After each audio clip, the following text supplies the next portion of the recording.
Raviar est le sanctuaire Notre-Dame de la Divine Miséricorde, des ténèbres à la lumière.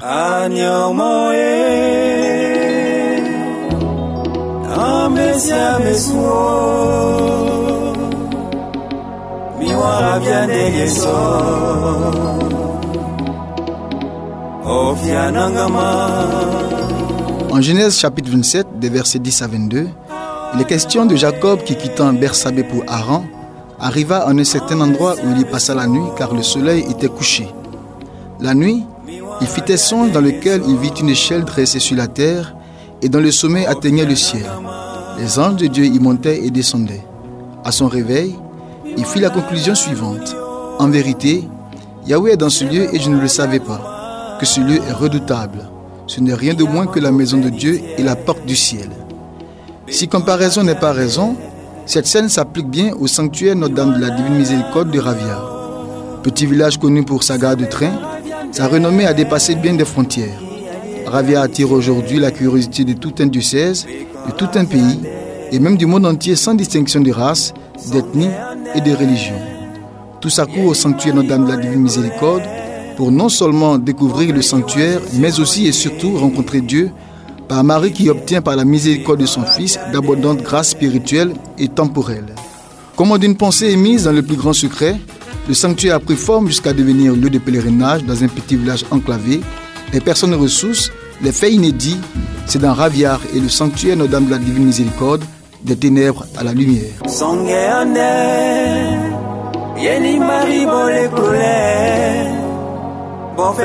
Jésus mon lié.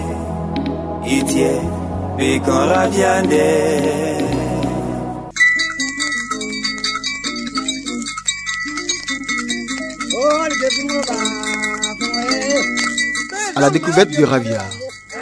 Raviar, village historique. Le village de Raviar, aujourd'hui érigé en sous-préfecture, est un village historique datant de l'époque coloniale. Raviar était jadis connu pour sa gare de train, ses uniques et célèbres plantations de mangue baptisées Raviar.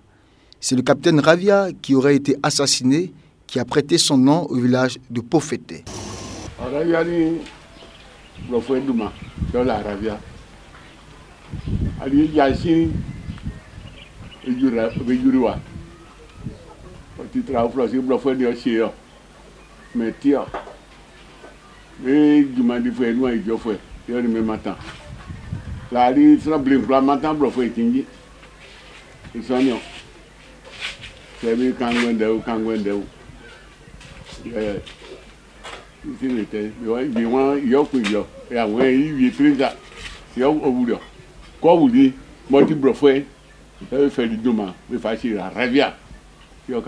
Située à environ 90 km de Yamoussoukro et à 30 km de Bouaké, cette nouvelle sous-préfecture d'environ 4500 personnes est toujours rurale. Une maternité, un dispensaire, une école catholique et une école publique, telles sont les structures de développement qu'offre Raviar. Une grande voie principale divise la sous-préfecture en deux. Aucune voie n'est bitumée. Un château d'eau dessert la ville, l'ancienne gare de train montre le caractère colonial, un dépôt de produits pharmaceutiques, un moulin, un hôtel, un salon de coiffure, la nouvelle église catholique en construction, la mosquée borde les différentes artères. On peut apercevoir par endroits un restaurant-bar et du bon vin de Palme qui montre qu'il fait bon vivre.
de retraite. C'est au cours d'une de ces retraites que le père a eu l'intuition de faire un sanctuaire de ce genre à Raviard.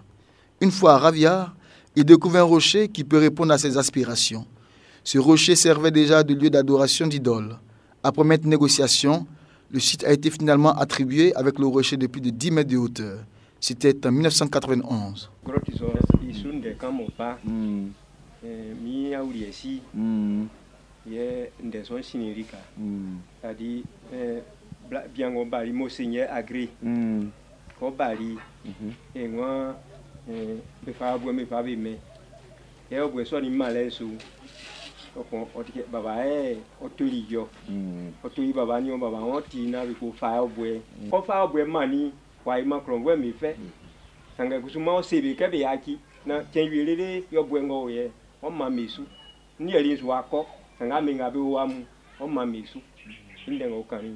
Sur proposition de sœur Maria Luce de l'Institut Notre-Dame de l'Incarnation, le vocable de Notre-Dame de la Divine Miséricorde a été retenu, inspiré par les paroles de l'Ave Maria.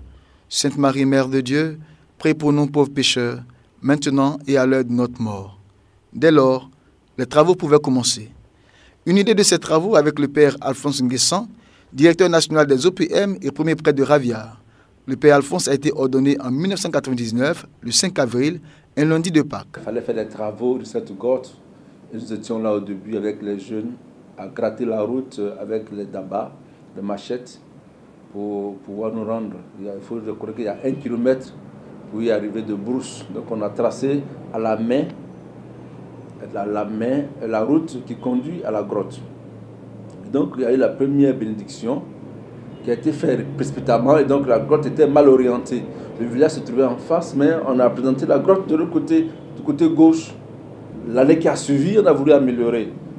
Et donc on a été obligé de casser un peu la grotte et de l'orienter. Alors, si vous voyez aujourd'hui, vous voyez que la grotte a 2 escaliers. Ça n'a pas été fait comme ça. Le premier niveau d'escalier se trouve à gauche. C'est là qu'on passait. Et quand on a été obligé de redresser un peu le regard de la statue, on a fait le deuxième escalier pour pouvoir orienter la grotte vers le village. Pour la petite histoire, quand on a voulu changer la statue de la Vierge Marie, c'était d'abord en bois, et de 50 kilos. On nous a offert une statue en marbre de 500 kilos. Une fille de la région qui nous a offert cette statue, c'est Maître Aosso Jeannot qui nous l'a offert. Et quand le camion est arrivé avec les ciments pour construire, améliorer la grotte, il fallait trouver qu'on n'avait pas de machine, les appareils, les fourchettes pour enlever la statue. Mais comment enlever cette statue de 500 kilos pour que ça arrive à terre? C'est là que j'ai rendu hommage aussi à un autre monsieur qui s'appelle Aswanga, un cadre du village, l'un des premiers cadres du village d'ailleurs. Et on était tous là à réfléchir comment faire. Puis il a dit, mais écoute, monsieur l'abbé, mais et si on prenait les ciments et qu'on les posait au niveau de la statue du camion, peut-être qu'en le poussant, ça va déchirer les sacs de ciment, mais comme on est en train de travailler, on va tirer les sacs déchirés. Et c'est ce que nous avons fait. Nous avons appelé du renfort, le village. Il y a plus de une quarantaine de personnes qui sont arrivées. Puis bon, on a essayé de pousser tout doucement la statue. Et puis bon, elle s'est posée sur le ciment. Et chaque fois qu'elle se posait, elle déchirait les paquets de ciment. Mais on était en train de travailler, donc on utilisait les paquets de ciment déchirés pour continuer les travaux. Et ça a été extraordinaire la façon dont nous avons réussi à mettre la statue dans la grotte. Pas tout raconter, mais ça a été extraordinaire, ça a été l'œuvre de Dieu.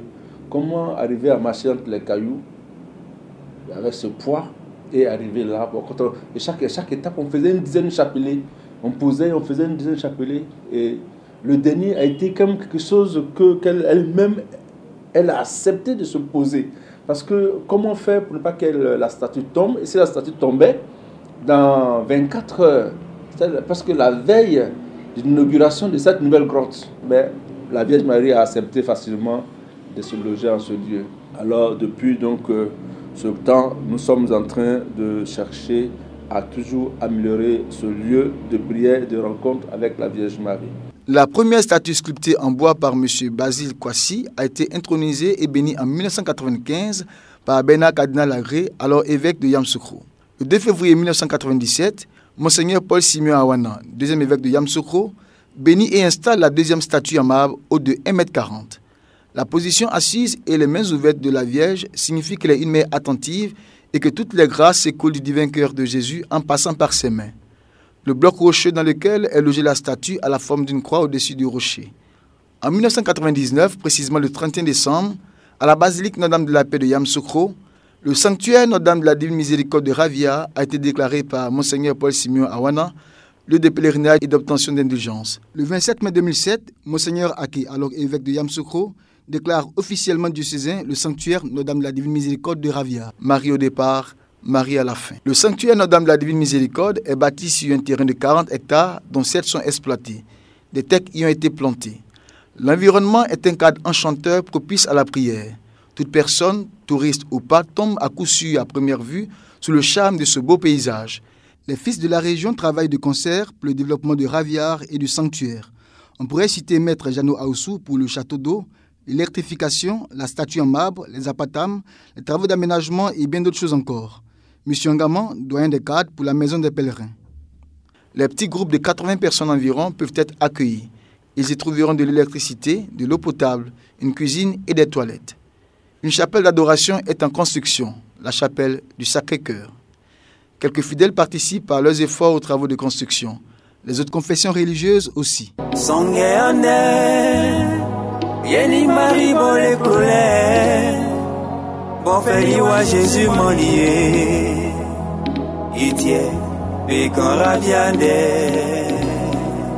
Le sanctuaire Notre-Dame de la Divine Miséricorde, source inépuisable de grâce.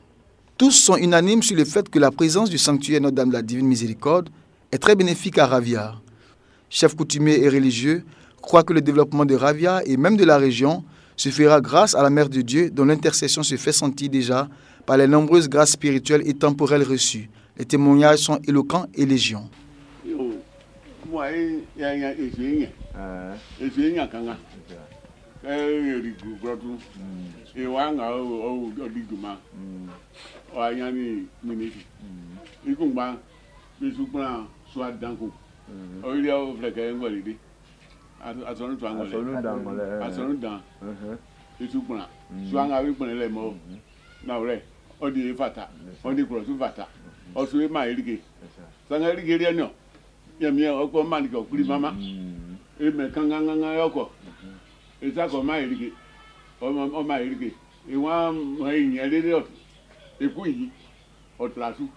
comme il a dit, il dit que bien, ce sera la grotte a apporté beaucoup.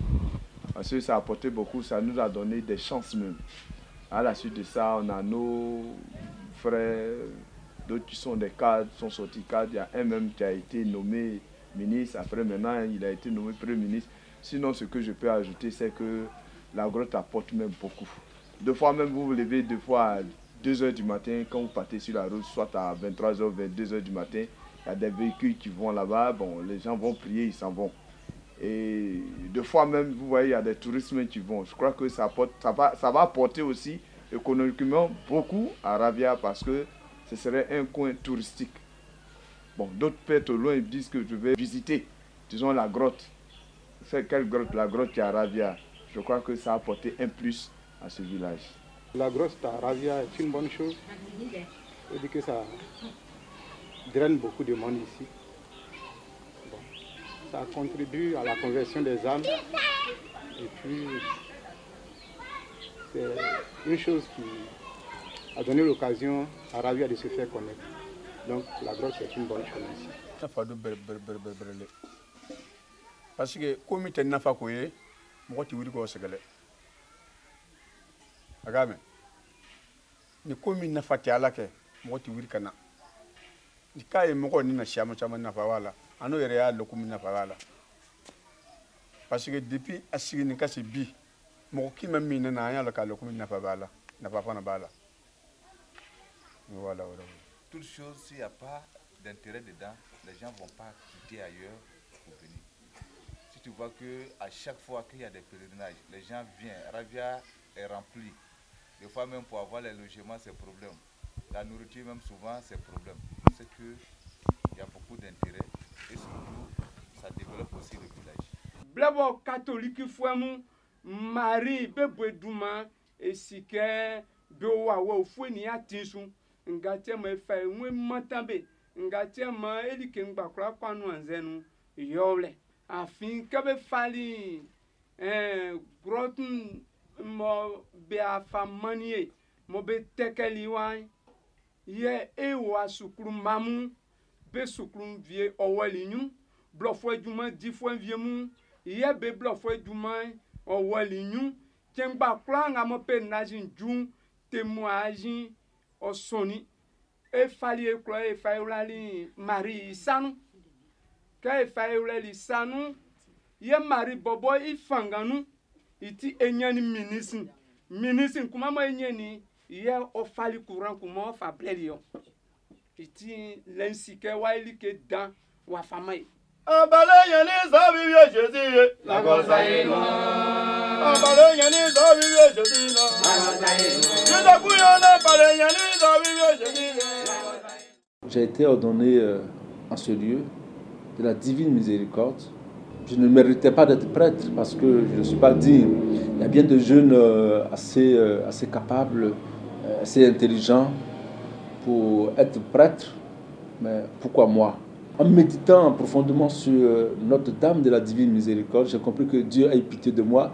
Il a jeté un regard sur ma personne, ma pauvre personne, et il a bien voulu faire de moi ce que je suis aujourd'hui. Donc il a utilisé mes faiblesses pour faire avancer son évangile. Donc j'ai donc été ordonné là. C'était une fête pour la région Ngban et la région Nzikwi qui part de Didiévi à Tiendiekro. J'ai donc été ordonné là. Et depuis lors, quand je me suis senti là, consacré aux pieds de cette mère, comme serviteur de son fils, pendant la litanie des saints, je me suis fait la promesse de faire la promotion de ce lieu de prière et de rencontre. Et donc chaque fois qu'il y a eu des rencontres voulues à la grotte, quand j'avais le temps, je n'hésitais pas à m'y rendre et à soutenir toutes les personnes qui organisent un pèlerinage. À cet effet, je voudrais dire un grand merci au Père Saint-Jean-Claude.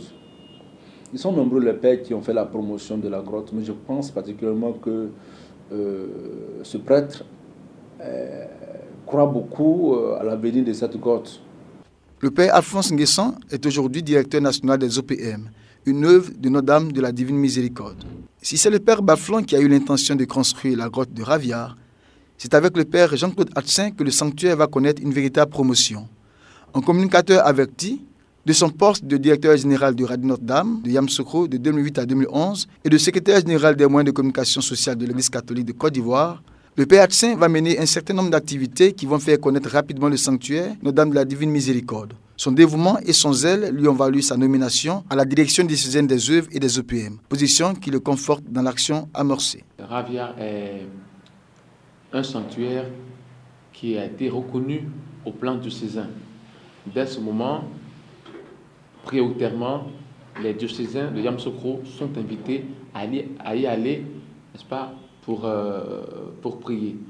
Et donc, nous avons compris qu'il était temps de faire sortir ce sanctuaire de l'ombre. Depuis 2008, donc, nous nous attelons à en faire la promotion à côté du grand sanctuaire Maria Notre-Dame de la Paix, qui est la basilique. Raviard vient donner une seconde alternative aux décisions de Yamoussoukro et au-delà des décisions de Yamoussoukro, à tous les fidèles chrétiens qui aimeraient découvrir un autre lieu de pèlerinage. L'organisation des pèlerinages diocésains relève de la compétence de la direction diocésaine des œuvres. C'est la raison pour laquelle nous avons repris à notre compte la promotion du pèlerinage à Raviard. Raviard occupe une très grande place dans les activités de la direction. Tout le monde se rend compte que nous accordons une place de choix à Raviard. Et nous allons continuer de le faire. Il s'agit de montrer d'abord la bonne voie à nos fidèles chrétiens de ce diocèse, ensuite de faire en sorte que ceux des autres diocèses aussi puissent venir ici.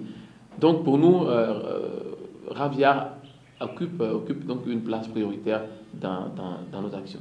Depuis 2008, grâce aux radios catholiques, nous avons mené plusieurs actions.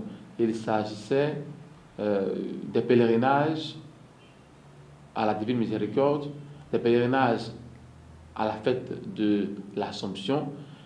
Et donc, nos activités se sont concentrées sur les pèlerinages. C'est en ce moment que nous avons lancé des appels un peu partout en Côte d'Ivoire pour que les chrétiens catholiques viennent découvrir cet autre sanctuaire marial. Avec Radio Espoir, nous avons commencé. Et ensuite, nous avons établi notre partenariat avec la Radio Nationale Catholique. Et bien sûr, Radio Notre-Dame étant sur le territoire diocésain, a été prioritairement la radio sollicitée pour faire connaître Ravia. Et maintenant, ces trois radios-là, nous les mettons ensemble pour continuer la promotion. En tout cas, il s'agit d'exploiter au maximum tout ce que nous avons comme possibilité au niveau médiatique afin que le plus grand nombre puisse connaître Ravia et puisse venir à Ravia. Ravia, maintenant, on en parle à travers la Côte d'Ivoire. Vous allez à Abidjan, lorsque vous parlez de Ravia, on dit « Ah, ce n'est pas dans cet endroit qu'il y a un sanctuaire marial ». Avant 2008, c'était un peu plus difficile pour les gens de connaître Ravia. Aujourd'hui, Ravia est mieux connu. Mais nous ne lançons pas des fleurs pour nous arrêter en si bon chemin. Ce que nous voulons faire, c'est que cela devienne naturel maintenant pour les chrétiens de dire « Je vais à Ravia en pèlerinage », comme ils vont naturellement à ici en pèlerinage, comme ils vont naturellement à la basilique Notre-Dame de la Paix en pèlerinage. Il y a encore un peu d'effort à faire. Nous croyons que la promotion pour cette fête de l'Assomption va booster, n'est-ce pas, cet élan-là, et faire en sorte que Ravia, n'est-ce pas, soit plus fréquenté. Déjà, nous disons notre satisfaction pour le mois d'avril, le 14 avril, nous étions à Ravia dans le cadre de la fête de la Divine Miséricorde. Nous avons été agréablement surpris que des personnes viennent d'Abidjan, viennent de Boaké, viennent de toutes les contrées de ce diocèse-là pour, n'est-ce pas, affluer au sanctuaire Notre-Dame de la Divine Miséricorde. En tout cas, déjà en avril, nous avons connu certainement un des plus grands pèlerinages jamais organisés à Ravia. Et nous sommes convaincus que d'ici quelques semaines, donc à la fête de l'Assomption, ce pèlerinage sera encore plus grand. Pour dire que finalement, nos efforts portent leurs fruits, nous avons à les accentuer et c'est sûr qu'avec la bienheureuse intercession de la Vierge Marie, eh bien, ce petit village de Ravia, n'est-ce pas, sera bien connu en Côte d'Ivoire, dans la sous-région et pourquoi pas dans le monde entier. Le pèlerinage au sanctuaire Notre-Dame de la Divine Miséricorde, des moments intenses de louange, d'adoration, d'enseignement, de prière, de partage, de communion, de réconciliation, de paix et de joie.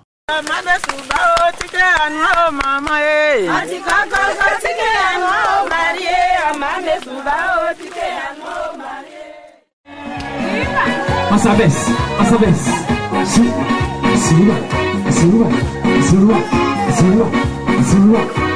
À chacun son pas d'église. Tu passes aujourd'hui de la mort à la vie au nom de Jésus. Tu seras sanctifié dans le sang de Jésus. Nous voulons te remercier, toi qui as permis que nous soyons ici dans ce lieu. Toi qui as convoqué chacun d'entre nous, Seigneur. C'est pas un hasard. C'est parce que tu as quelque chose pour chacun d'entre nous que tu nous as convoqués dans ce lieu. Et nous voulons te dire infiniment merci pour tous tes bienfaits. Vision de la direction diocésaine des Heures. Beaucoup de choses ont été faites depuis la construction de la grotte. Les progrès réalisés sont énormes. La vision se poursuit. Toutes les personnes engagées dans cette œuvre veulent rêver car tout est possible à celui qui croit. Le sanctuaire Notre-Dame de la Divine Miséricorde doit être un lieu de prière avec toutes les commodités qui s'imposent, à l'instar de Notre-Dame de Lourdes et de bien d'autres sanctuaires.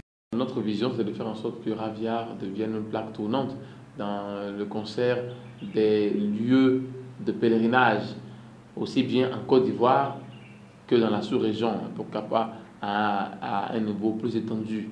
Nous voulons que Ravia devienne un grand sanctuaire marial. À l'image de la basilique Notre-Dame de la Paix, on peut dire à l'image du sanctuaire Notre-Dame de la Délivrance d'Issia. Et puis, il y a des sanctuaires que nous visitons à travers le monde entier, Fatima, Lourdes, etc. Que Ravia devienne aussi, pourquoi pas, ce genre de sanctuaire. Alors, notre vision, c'est aussi que progressivement se développent sur le site de Ravia les structures capable d'accueillir les pèlerins pour une journée, mais aussi pour 1, 2, 3, 4 jours, donc pour des retraites, etc. Notre vision, c'est que Ravia est, dans le futur, un prêtre qui soit détaché et donc qui travaille exclusivement à la promotion de ce sanctuaire marial, qui travaille exclusivement à accueillir les pèlerins, à donner des conférences, des enseignements et des retraites. Donc, je crois que cette vision-là va de pair avec la vision du diocèse qui, déjà en 1999, a accepté de faire de ce lieu un sanctuaire de César. Donc, que Ravia continue de grandir et porte les fruits que nous espérons. L'avenir nous permet de croire que ce lieu sera un lieu véritable d'intimité personnelle et communautaire entre Dieu et ses enfants. Je voudrais, pour finir, encourager chacun de nous, chrétiens, catholiques, à véritablement aimer notre Église. Quand pour faire ces choses-là, il faut aimer l'Église. Beaucoup de personnes se demandent, mais pourquoi une grotte pareille? Pourquoi faire une grotte dans ce lieu? Je crois qu'en ce lieu également, les hommes et les femmes qui y vivent, qui n'ont pas encore entendu parler de Christ, il faut ce genre de choses. Pensons à Lourdes, ce petit village oublié. Pensons à Fatima, où la Vierge Marie est apparue à plusieurs fois. Ce sont des lieux où ce n'étaient pas les cités, ce n'étaient pas les grandes villes, mais ce sont des lieux totalement oubliés qui ont réussi à attirer du monde. Alors pourquoi pas nous? Pourquoi pas nous? Pourquoi avons-nous peur? Ou bien quel complexe avons-nous à développer dans nos villages, dans certains lieux, ce culte à Marie, où nous pouvons nous rendre et prier tranquillement. Pour ceux qui sont encore hésitants sur le bien fondé de cette grotte, je crois qu'avec Dieu, justement, c'est de la folie. Et nous y croyons, et donc nous sommes des fous. Nous sommes des fous qui osons mettre notre foi en ce lieu. Nous sommes des fous parce que nous savons que on ne pourra pas convertir les gens de ce village ou des gens d'ailleurs sans passer par la grotte. La grotte est pour nous quelque chose, un pilier important. Donc nous sommes fous et nous voulons entraîner les gens dans cette folie du sanctuaire de Ravia. J'y crois fermement. Comme aujourd'hui, avec tout le confort qu'il y a ici, les gens s'y rendent facilement. C'est l'homme qui crée son milieu. Et nous allons développer, faire en sorte que ce milieu aussi, avec Issia, avec Ferke, avec Korogo, partout où se trouve un sanctuaire, les chrétiens, Dieu sentent Dieu plus proche d'eux. Partout où il y a un sanctuaire, il faut aimer ce lieu. Et c'est nous seuls qui pouvons développer. C'est pour cette raison que je rends encore hommage au Père Saint, et tout en demandant à tous ceux qui travailleront comme pasteurs en ce lieu de donner le meilleur d'eux-mêmes pour l'épanouissement spirituel. Que la Vierge Marie, Notre-Dame de la Divine Miséricorde, assiste chacun, qu'elle bénisse chacun. Il y a des gens qui y mettent leur fortune parce qu'ils y ont cru et qui continuent de mettre leur fortune pour continuer à embellir ce lieu. Les projets futurs, ce sont les projets d'accueil, des structures d'accueil, de restauration, pour que les pèlerins qui viennent n'aient pas le souci de toujours apporter leur nourriture en ce lieu, mais qui trouvent sur place de la nourriture pour prier, nourrir leur corps et pouvoir nourrir leur âme avec l'adoration et la rencontre avec leur Dieu. Vive le sanctuaire de Ravia. Ce que je dirais par rapport à Ravia, c'est un sanctuaire qui est proposé d'abord aux chrétiens de Ravia et qui est proposé aussi aux chrétiens du diocèse de Yamoussoukro. Donc Yamoussoukro doit travailler à promouvoir ce sanctuaire, et je crois que les chrétiens qui y vont, ils vivent une expérience particulière avec la Vierge Marie et c'est à encourager. Maintenant, le processus doit se poursuivre puisque le sanctuaire est appelé à être visité par tous les autres chrétiens qui viennent de partout. Et donc, la démarche doit se poursuivre au niveau de la direction nationale, n'est-ce pas? La direction diocésaine, en rapport avec la direction nationale, doit solliciter auprès de la conférence le statut national du sanctuaire de Ravia. C'est avec Monseigneur Marcelin Yaokwadio, évêque de Yamoussoukro, que s'achève ce reportage. Lui également est plein de confiance en l'avenir du sanctuaire Notre-Dame de la Divine Miséricorde et lance par ailleurs un appel pressant à ses diocésains et au-delà, à tous les chrétiens en général et aux catholiques en particulier. Je sens que les choses sont en train de bouger, même au niveau des fidèles. J'ai trouvé le peuple de Dieu la dernière fois où je suis allé à Ravia, le dimanche 6 mai pour la précision, plus rayonnant, plus gai. Et ça m'a fait chaud au cœur. Aujourd'hui, grâce au sanctuaire, effectivement, on parle de Ravia à Abidjan, on parle de Ravia dans les autres jours, c'est à saluer, c'est à relever. Alors du coup, Ravia a aussi une place importante dans le cœur des diocésains de Yamoussoukro, partant, pourquoi pas, des fidèles chrétiens catholiques. Ma vision, d'abord, il faut dire que le site même, au niveau même géographique, est un site, un cadre très enchanteur. Avec le rocher et tout. Alors, vraiment bien organisé, l'environnement physique même bien organisé, moi je crois que ça porte à la prière. Bon, le sanctuaire existe, il y a un petit local pour accueillir les pèlerins, mais ça c'est insuffisant. L'idéal serait vraiment qu'on ait des structures d'accueil pour les pèlerins qui arrivent après avoir effectué un long voyage et se mettent en prière, qu'ils puissent aussi, qu'on puisse leur offrir la possibilité de pouvoir se reposer un peu. Alors ça, c'est des soucis que je porte. On pourrait voir plus loin et aller plus loin, mais ce qui nous bloque, ce qui nous paralyse, c'est cet aspect, ce côté matériel-là. Les structures d'accueil pour l'instant au sanctuaire Notre-Dame de la Divine Miséricorde de Ravia font défaut. Parce que vraiment, c'est des structures très austères, pour ne pas dire ascétiques. En termes de structure d'accueil, d'autres ne viendront pas aujourd'hui faire ça à notre plat, nous financer. Le dernier mot, c'est situé à deux niveaux. Niveau spirituel naturellement, parce que il s'agit d'un sanctuaire, un lieu de sanctification, un lieu de prière, un lieu de rencontre.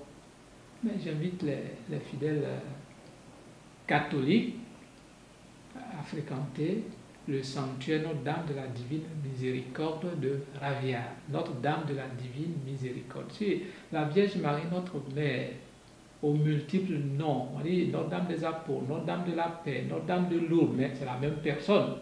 Voilà. Elle peut nous amener à faire l'expérience de la miséricorde de Dieu en vue de notre sanctification. Je crois que ça, c'est des voies à explorer. C'est des choses à essayer. Pour moi, c'est important. Donc voilà pour ce qui est du niveau spirituel. Le second niveau, c'est au niveau matériel. Je rêve de voir le sanctuaire Notre-Dame de la Divine Miséricorde de Ravia avec des équipements, un environnement propice, favorable à accueillir des foules de pèlerins. Ça suppose un minimum d'investissement. C'est important. Alors je voudrais compter sur la générosité des uns et des autres pour que ce sanctuaire rayonne et au niveau spirituel et au niveau aussi matériel. C'est important.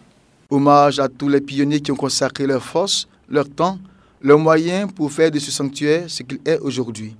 Hommage au révérend Père Michel Baflan et à tous ceux qui ont tiré leur révérence.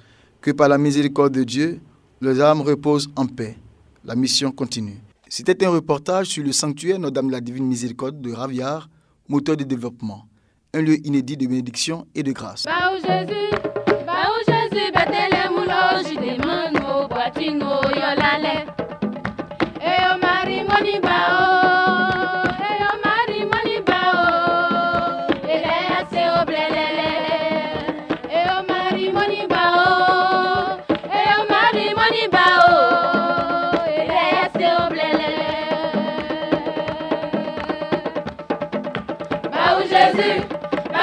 Jésus, Bethléem, je demande au boitino, yolale. Baou Jésus, Bethléem, je demande au boitino, yolale. Et Marie, Moniba.